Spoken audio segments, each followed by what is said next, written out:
kita terputus. Ya, harap dimaklumi oleh hal-hal yang kami tidak banyak ketahui tentang kemajuan teknologi. Sekali lagi saya kembali ke dalam hal apa saja yang dapat kita lakukan untuk dapat menangkal virus perpecahan, yaitu mengalami Kristus, yaitu bersama-sama mengetahui Kristus melalui kedua hal tadi yang saya bacakan di dalam pembacaan Filipi pasal yang kedua. Bapak Ibu saudara-saudari sekalian, di dalam dua hal tadi dikatakan tentang di dalam Kristus ada nasihat dan ada penghiburan kasih, bahkan ada persekutuan roh, ada kasih mesra dan belas kasihan. Lalu yang selanjutnya, karena itu sempurna karena sukacitaku dengan ini, hendaklah kamu sehati sepikir dalam satu kasih, satu jiwa, dan satu tujuan. Kedua hal ini adalah salah satu daripada untuk menangani virus perpecahan di dalam setiap hal. Mau di keluarga, di dalam pekerjaan kesehari-harian, ini harus diperhatikan. Virus ini terus bekerja. Dia akan terus berkembang. Dia akan terus melakukan proses. Dia akan terus mencari titik kelemahan untuk menghancurkan bagian-bagian dari tubuh kita. Dan dia akan masuk dan menghinggap di sana. Dan dia mulai bereaksi, berkumpul untuk mengintimidasi di dalam kehidupan. Oleh sebab itu kita sebagai tubuh Kristus, kita juga harus peka, mengetahui tentang satu kebenaran yang sudah Tuhan berikan bagi kita secara khusus melalui firman-Nya yang hidup, agar kita tidak hanya mendengar, tapi kita melakukan perbuatannya. Iman tanpa perbuatan hakikatnya adalah mati. Marilah sebabnya kita harus bukan hanya beriman, tapi kita mulai melakukan tindakan-tindakan iman. Bagaimana kita melakukan tindakan-tindakan iman? Kita mengetahui bahwa adanya virus, adanya sesuatu hal yang mau menyerang kita. Kita harus siap sedia. Kita harus siap sedia. Mana yang kita harus lakukan? Apakah aku harus bertahan ataukah aku melakukan offense? Bagaimana apakah aku melakukan penyerangan atau aku melakukan tahan? Mari kita minta urapan daripada Tuhan Yesus Kristus sebagai Tuhan dan Juru Selamat kita. Bapak Ibu yang dikasihi Tuhan, mari kita baca lagi selanjutnya di dalam pasal. Berarti yang pertama, sebelumnya yang saya lanjutkan, jadi yang pertama yaitu kita memiliki kesatuan. Filipi pasal 2 ayat 1 sampai dengan 2. Nah, untuk yang kedua, poin yang kedua, yaitu Filipi pasal 2 ayat 3 sampai 13. Saya akan memberikan tentang satu hal kisah daripada Yesus Kristus sendiri, di mana dia sendiri mengunjungi Simon, yang dimana Petrus sedang mempersiapkan untuk berhenti nelayan pada waktu itu. Pemanggilan murid-murid pertama. Yesus berkunjung turun. Yesus bertanya, berdiskusi dengan Petrus. Petrus berdiskusi dengan Yesus. Lalu melakukan satu tindakan untuk apa yang Petrus tidak percayai.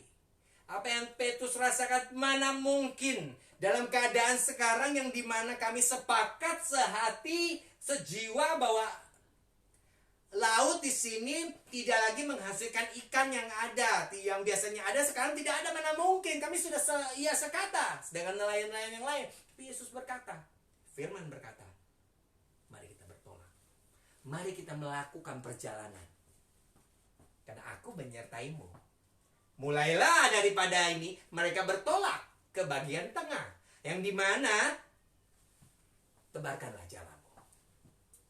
Apa yang terjadi? Begitu banyak hasil daripada jala ikan ini. Itu ikan yang begitu banyak. Penjala ikan menjadi penjala manusia. Mari kita mengubah dunia ini. Mari kita mengubah struktur dari para pikiran kita. Kalau saat ini banyak sekali keadaan yang berbeda dengan waktu yang lalu. Mari kita sama-sama punya fondasi yang kuat, yaitu Yesus Kristus. Firman, perkataan Allah yang diberikan bagi kita. Untuk apa? Agar kita menjadi orang yang merendah hati. Rendah diri seperti Kristus. Kristus datang dari Allah, turun ke dunia. Dia merendahkan dirinya. Melepaskan apa yang menjadi kesetaraan dengan Allah.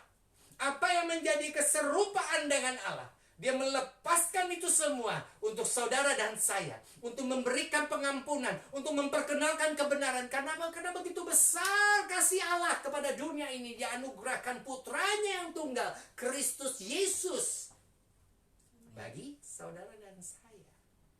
Masih terus mau narkoba, masih terus main perempuan, masih terus mau bisnis yang salah, masih terus mau sikut-sikut korupsi under table, masih mau terus jadi hamba Tuhan yang salah, masih mau terus seks bebas, masih terus jadi homo, masih mau terus jadi lesbi, masih mau terus langgar-langgar lalu lintas, masih mau terus hina-hina orang.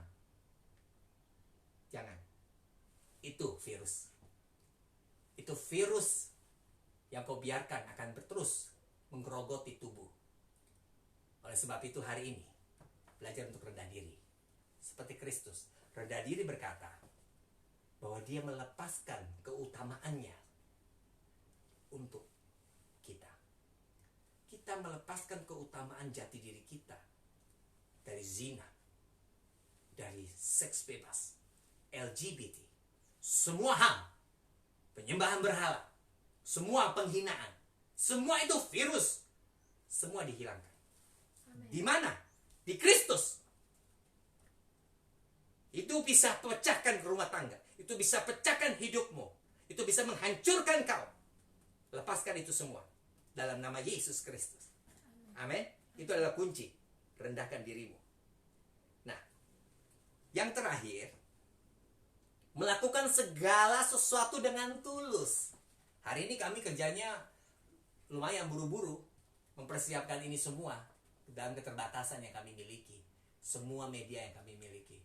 Tapi kami tetap percaya He is the way, He is the truth, and He is the life. Dialah jalan, hidup, dan kebenaran. Saya berpangku hanya kepada Kristus Yesus. Orang boleh berkata, bagaimana dia bisa hidup? Aku bisa hidup karena Tuhan, bukan karena kamu. Bagaimana dia bisa makan dan bisa terus berjalan hidupnya? Iya, aku karena Tuhan, bukan karena kamu. Bagaimana semua ini bisa berjalan? Iya, karena Tuhan, bukan kamu. Bagaimana saya harus berjalan? Iya, lakukan aja kepada Tuhan, bukan kepada kamu, diri kamu sendiri.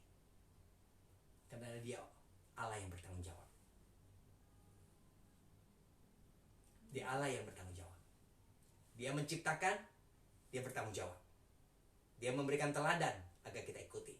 Dia setia sampai mati di kayu salib. Salib berkata tentang penghinaan. Salib berkata tentang kehancuran. Tapi Dia mau dengan tulus hati mati di kayu salib. Buat saya dan saudara. Buat ini nih. Buat saya. Bapak Ibu, kalau segala sesuatu dilakukan dengan tulus hati, hasilnya akan terlihat. Bukan soal hasilnya maksimal atau menjadi lebih baik, tapi hasilnya itu akan terlihat. Akan adanya kenyamanan dalam Yesus Kristus. Dari ketiga hal ini, yang pertama, memiliki kesatuan. Yang kedua, merendahkan diri seperti Kristus. Lalu yang ketiga, melakukan segala sesuatu dengan tulus untuk menghancurkan, menangkal semua virus perpecahan dalam Yesus. Kita berdoa. Bapa, pimpinlah kami, gembalakanlah kami, tetapkanlah kami untuk menjadi hamba-hamba yang setia. Ampuni dari perkataan hamba-Mu Paulus yang mengecewakan, yang mengarah pada hal-hal yang tidak dapat dimengerti. Kalau ada yang daripada hal-hal yang tidak dimengerti, yang tidak sesuai dengan Alkitabiah, jangan diterima. Tapi kalau pada waktu ada firman Tuhan yang menghidupkan, yang menjadi kebenaran, ambil untuk menjadi satu antibodi kekuatan dalam hidup kami. Amen. Tuhan Yesus, pada hari ini saya di hadapan Tuhan berdoa bagi setiap jemaat yang melihat sedang mengikuti ibadah ini. Biarlah kiranya damai sejahtera, kasih dari Allah Bapa yang Maha Kuasa melalui Yesus Kristus dan Roh Kudus, di dalam nama Yesus yang ada kebenaran untuk kami semua. Penuhi kami dengan kuat kuasa-Mu ya Allah. Demi nama Bapa, Anak, dan Roh Kudus, di dalam nama Tuhan Yesus kami berdoa. Haleluya. Amin. Shalom aleihim. Damai sejahtera memberkatimu, menyertaimu, keluargamu, dan semua aktivitasmu. Puji nama Tuhan. Amin.